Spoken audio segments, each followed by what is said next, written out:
우리는 삶을 살면서 고난이 없기를 원합니다.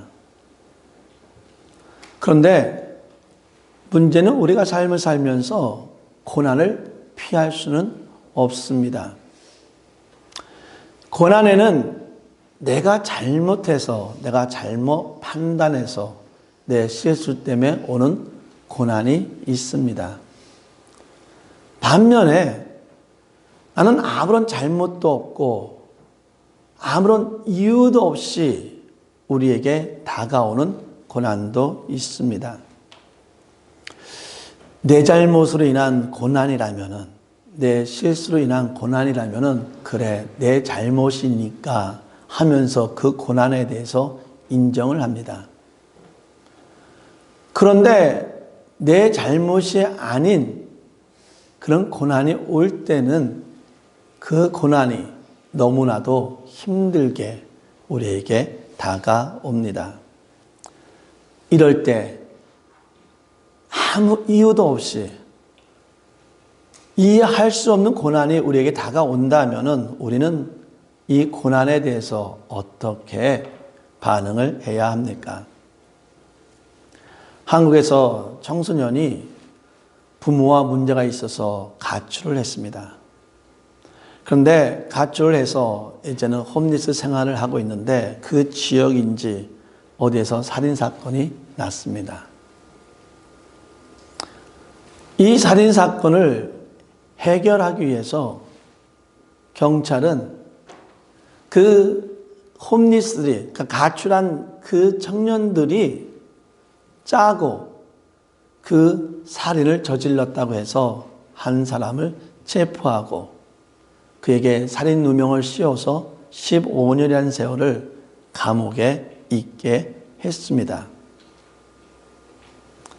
이럴 때에 어떻게 반응해야 합니까?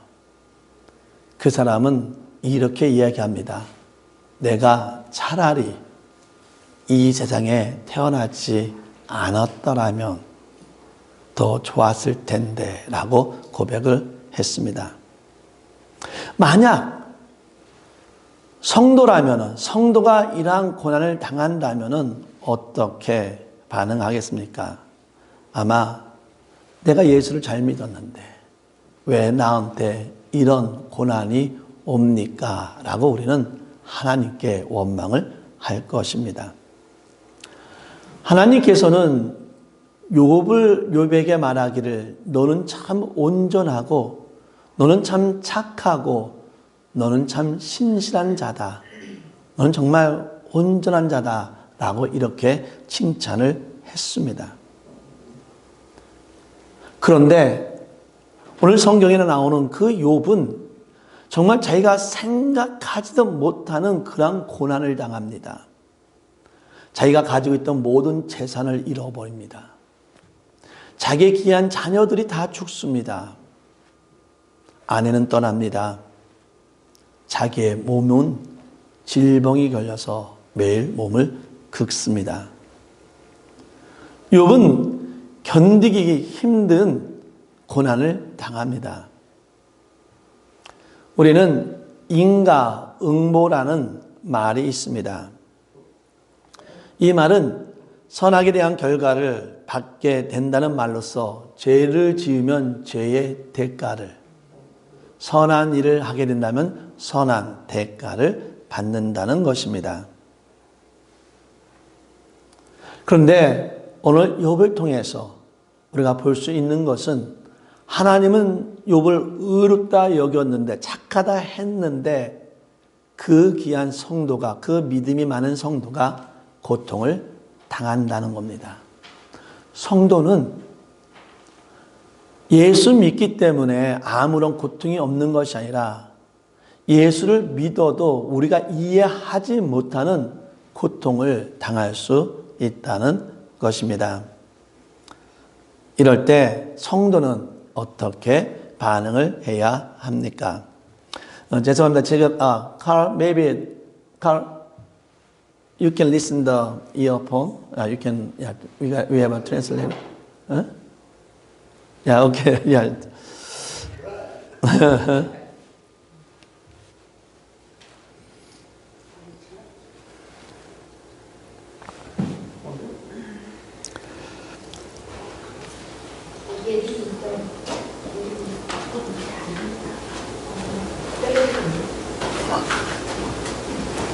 중요한 것은 이러한 고난 중에서도 우리는 믿음을 지킬 수 있는 자가 되어야 한다는 겁니다.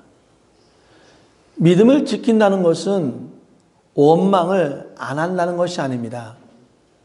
믿음을 지킨다는 것은 실수를 하지 않는다는 것 아닙니다. 믿음을 지킨다는 것은 주님을 떠나지 않는다는 겁니다. 주님을 떠나지 않는다는 것은 주님을 의지한다는 것입니다. 주님을 떠나지 않는다는 것은 주님은 나의 주권자요, 주님은 창조주요, 주님은 나의 구세주임을, 나의 구원자임을 고백하는 것입니다. 이유가 없이 다가온 그 고난 때문에 욥은 너무나 힘들었습니다. 그래서 욥은 단식합니다. 내가 왜 태어났을까? 하나님은 왜 나를 죽게 만들지? 죽었으면 좋겠는데 왜 죽지 못하게 하는 걸까? 하고 하나님께 직접 원망은 하지 않습니다. 하지만은 간접적으로 하나님은 하나님께 자기의 삶에 대해서, 자기의 고난에 대해서 원망을 합니다. 이 말을 들은 욥의 친구 엘리바스가 위로하러 왔는데 오히려 말로써 욥을 더 힘들게 합니다. 엘리바스가 말합니다. 욥, 너가 부유하고 너가 편안하고 너가 능력이 있을 때 정말 내 주위에 있는 많은 어려운 사람들 앞에 가서는 너가 그들을 위로하고 감싸주고 용기를 주었는데 너가 막상 하나님 앞에 고난을 당하니까 너는 하나님을 원망하고 있구나. 이것은 위선이야. 너는 위선자야 라고 친구가 욥에게 말을 합니다. 여러분, 혹시 여러분 삶 가운데서 위선자라는 소리를 들어본 적 있습니까? 저는 비슷하게 들어봤습니다. 나는 위선자가 아니야 라고 해명을 하고 싶지만은 나를 위선자라고 여기는 분은 나의 말을 듣기를 원치 않습니다. 그냥 어떤 이유인지 모르지만 그냥 당신은 그냥 위선자야 말 한마디 하고 아무런 소명을, 이야기를 듣지를 않습니다. 저는 너무 힘들었습니다. 내가 위선자라니. 그런데 더 힘든 것은 내 말을 더 이상 듣지 않으려는 그런 모습을 봤을 때 그것이 더 힘들었습니다. 사랑하는 성도 여러분, 먼 데서 욥을 위로하겠다고 온 친구가 말로써 너는 위선자야 라고 했을 때 과연 욥은 얼마나 힘들었겠습니까? 그 친구는 이렇게 얘기합니다. 너가 지금 이렇게 심한 고난, 고통이 있는 것은 너가 죄가 있기 때문이야. 만약 내가 죄가 없다면은 어떻게 이런 심한 고통을 너가 당할 수 있어? 너가 분명한 어떤 죄가 있기 때문에, 내가 어떤 범죄를 저질렀기 때문에 너가 지금 이러한 고통을 당하고 있는 거야. 너가 지금 네 죄 때문에 너는 벌을 받고 있는 거야 하면서 친구는 무조건 너가 죄가 있어서 잘못한 것이 있어서 이런 고통을 받는 것이야 라고 말을 합니다. 욥은 자기가 왜 고통을 당하는지 모르고 있습니다. 그런데 무조건 친구는 너는 죄인이라고 얘기를 합니다. 우리가 삶을 살다 보면은 우리가 원치 않는 가운데 비판받을 때가 있고 우리가 원치 않는 가운데 정죄받을 때도 있습니다. 얼마나 이 세상이 재미있는지 나를 만나보지도 않았는데 나를 보지도 않았는데 다른 사람의 소리만 듣고 무조건 정죄를 합니다. 당신은 나쁜 사람이야. 아니, 나랑 말 한마디만 했어도 얼굴을 보면서 얘기하면 상관이 없는데 보지도 못한 사람들이 그렇게 이야기를 합니다. 어떤 사람은 이야기합니다. 당신의 첫인상은 참 더럽다고 말합니다. 그러면서 당신은 보고 싶지도 않아요. 당신과 말하고 싶지도 않다는 겁니다. 세상은 너무나 재밌습니다. 당신은 너무 말이 느립니다. 당신은 말이 너무나 빠릅니다. 당신은 왜 거기에 있었습니까? 왜 당신은 그렇게 했습니까? 어떤 이유도 물어보지 아니하고 그냥 단지 판단에 의해서, 첫인상에 의해서, 편견에 의해서 무조건 당신은 나쁜 사람입니다 라고 말을 할 때 여러분이 그러한 경험을 했을 때에 여러분의 심정은 어땠습니까? 지금 하나님은 욥을 의롭다 여겼어요.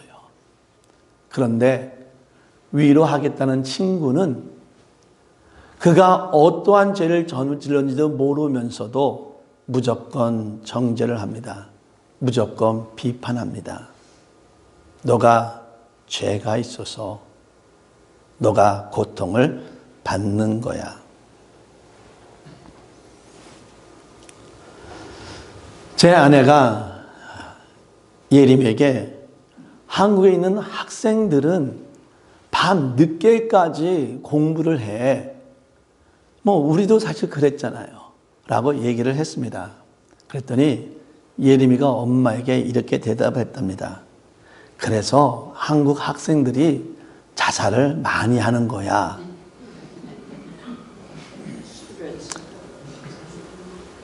지금 한국은 청소년들의 자살률이 급격하게, 정말 이게 그래프를 보니까 그냥 이렇게 올라가, 이렇게.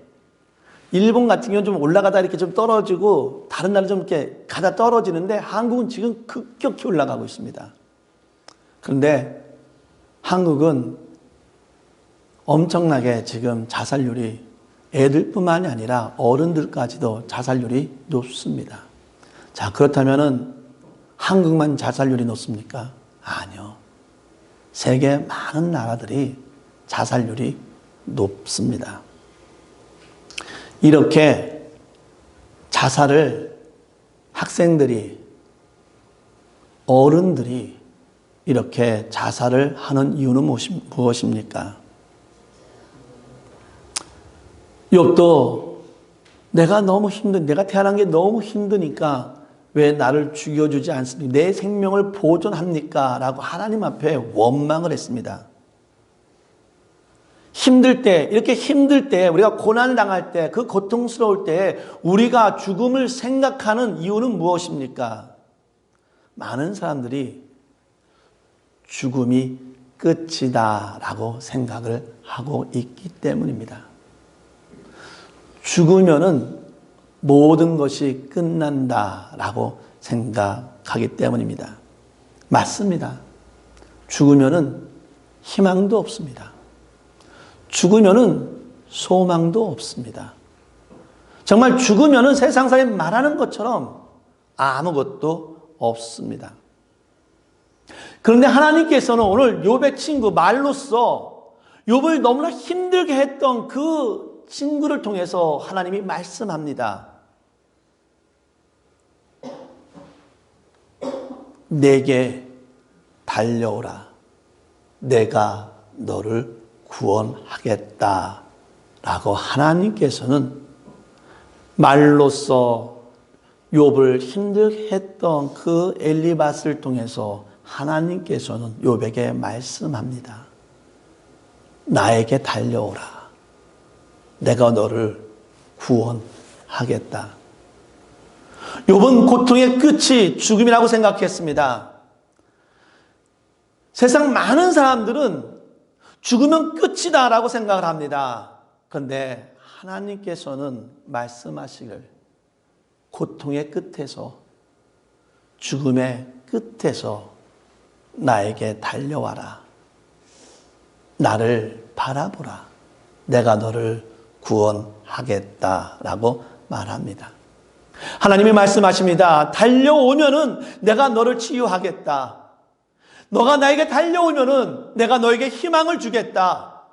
너가 나에게 달려오기만 한다면은 나는 너에게 구원을 베풀어 주겠다. 너가 나에게 달려오면은 죽음이 아니라 영생을 너에게 주겠다라고 말을 합니다. 로마서 6장 23절에 이렇게 되었습니다. 죄의 싹은 사망이요 하나님의 은사는 그리스도 예수 우리 주 안에 있는 영생이니라. 죄의 싹은 사망이라고 했습니다. 우리는 죄 때문에 죽어야만 합니다. 죄로 인해 나를 죽여달라고 얘기하지 않아도 우리는 죽어야 합니다. 그런데 예수님이 우리가 짊어지고 가야 할 이 모든 죄를 짊어지시고 대신해서 십자가에서 죽으셨습니다. 예수님의 보혈 때문에 더 이상 죄의 싹은 사망이 아닙니다. 이제 죽음의 끝에서 구원을 허락하시는 예수님께 나아가야 합니다. 죄삭의 사망이 아니라 우리의 모든 죄를 짊어지신 예수로 인해서 우리는 영생을 얻었습니다. 예수님께 나아가기를 원합니다. 사랑하는 성도 여러분, 죄로 인해 고통을 당하며 죽는 죽음이 끝이었습니다. 그런데 대속적인 죽음으로 인해 죽음의 끝이 아닌 새 생명을 시작하게 되었습니다. 예수님 때문에 고통과 죽음이 아닌 새 생명을 시작하는 은혜에서 살게 되었습니다. 사랑하는 성도 여러분, 예수님이 구원을 위해 십자가에서 죽으셨는데 구원의 은혜가 무엇인지 생각해 봅시다. 예수님께서 우리의 죄를 짊어지시고 십자가에 죽으셨는데 영생의 은혜가 무엇인지 생각해 봅시다. 우리가 육체적으로, 우리가 정신적으로 느끼는 고통이 사라지지는 않습니다. 그러나 이제는 그 고통 가운데서도 우리에게 은혜를 베풀어 주시는, 그 고통의 끝에서, 그 죽음의 끝에서 우리에게 영생의 은혜를 베풀어 주시는 그 구원의 은혜 속에 살아가기를 진심으로 바랍니다. 이 시간 잠깐 기도합시다. 죽음을 생각하는 고통 속에서 죽음이 아닌 하나님의 은혜를 보게 하여 주시옵소서. 죽음을 생각하는 고통 속에서 주님의 구원을 믿으며 은혜 가운데 살아가게 하여 주시옵소서. 죽음을 생각하는 아픔 속에서 주님의 사랑과 주의 은혜를 보며 살아가게 하여 주시옵소서. 이 시간 우리 잠깐 기도합시다. 기도합니다. 하나님, 우리가 너무 힘들고 어려울 때에 고통의 끝에서 죽음의 끝에서 우리는 죽음이 마지막으로 생각하는데 이러한 저들의 모습을 용서해 주시고, 죽음의 끝에서, 고난의 끝에서 여전히 우리의 목소리를 들어주시고, 여전히 우리를 인도해 주시고, 우리에게 소망을 베풀어 주시고, 우리에게 희망을 베풀어 주시며, 십자가의 보혈로서 우리에게 영생을 허락해 주신 그 하나님의 은혜를 우리가 바라보며 살아가는 자 될 수 있도록 인도하여 주시옵소서. 주님만 의지하기 원합니다. 도와주시옵소서. 할렐루야. 우리 하나님은 사랑의 하나님이요 은혜의 하나님이요 우리의 삶을 주관하시는 하나님임을 고백합니다. 예수를 알지 못하는 자들은, 예수의 보혈로 통한 영생을 알지 못하는 자들은 죽음이 끝이다 라고 생각을 합니다. 그래서 고통의 끝에서 많은 사람들이 죽음이라는 잘못된 생각을 할 때가 많이 있습니다. 저희가 성도라는 이름을 갖고 있는데 때로는 우리가 너무 고통이 심할 때, 너무나 아픔이 심할 때 죽었으면 좋겠다라고 생각할 때도 있었습니다. 하나님, 이러한 저희들의 모습을 용서하여 주시고, 우리의 이 죽음을 짊어지기 위해서, 우리의 죄에 쌓은 사망이라는 그 사망을 짊어지시기 위해서 십자가에 죽으신 예수의 보혈을 이제는 의지하게 하여 주시옵소서. 주님의 보혈의 능력을 사모하게 하여 주시사 죽음의 끝에서 내게 달려오라. 내가 너에게 소망을 베풀어주고 희망을 베풀어주고 내가 너를 영생하겠다는 주님의 귀한 복음을 듣고 주님을 향해 달려갈 수 있는 저희들 될 수 있도록 인도하여 주시옵소서. 이 험한 세상 속에서 여전히 고통이 있습니다. 하지만 이 험한 세상 속에서 우리에게 영생을 베풀어 주시는 하나님의 귀한 은혜를 믿으면서 우리가 믿음과 사랑과 은혜로 살아갈 수 있는 우리 귀한 성도 될 수 있도록 인도하여 주시옵소서. 우리 하나님은 치유하신 하나님입니다. 우리 하나님은 우리에게 소망을 베풀어 주신 하나님입니다. 우리에게 희망을 주시는 하나님입니다. 하나님, 이 어려운 삶 속에서 치유하여 주시고 소망을 베풀어 주시고 희망을 허락하여 주시옵소서. 모든 영광을 주 앞에 드립니다.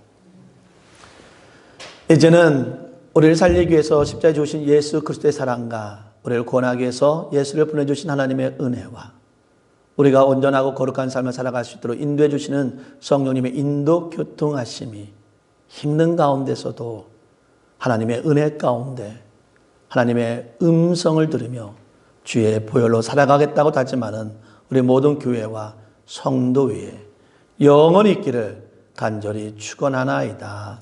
아멘.